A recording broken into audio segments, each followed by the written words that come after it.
A partir de meados do século XVIII, a Europa viveu uma grande mudança no modo de produzir ferramentas, armas, tecidos, calçados e utensílios domésticos, e tantos outros objetos que passaram a ser fabricados em quantidades cada vez maiores.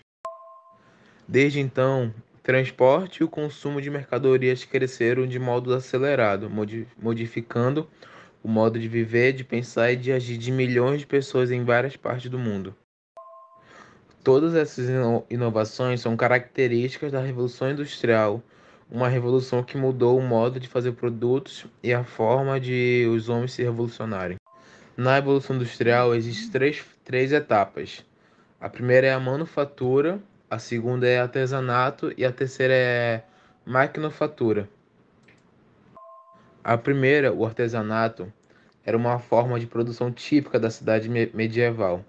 No artesanato, todas as atividades necessárias à produção eram feitas pela mesma pessoa, o artesão.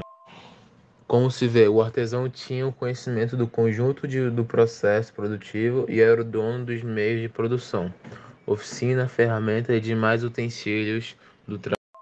O sapateiro, por exemplo, tinha de criar modelos, curtir o couro, recortá-lo, colocar fivela ou cadastro e dar o acabamento final no sapato. A manufatura foi uma forma de produção que predominou no Ocidente europeu entre os séculos XV e século XVIII. A significativa ampliação do consumo que se verificou a partir do século XV, em grande decorrência das grandes navegações, foi um fator de estímulo ao surgimento da manufatura.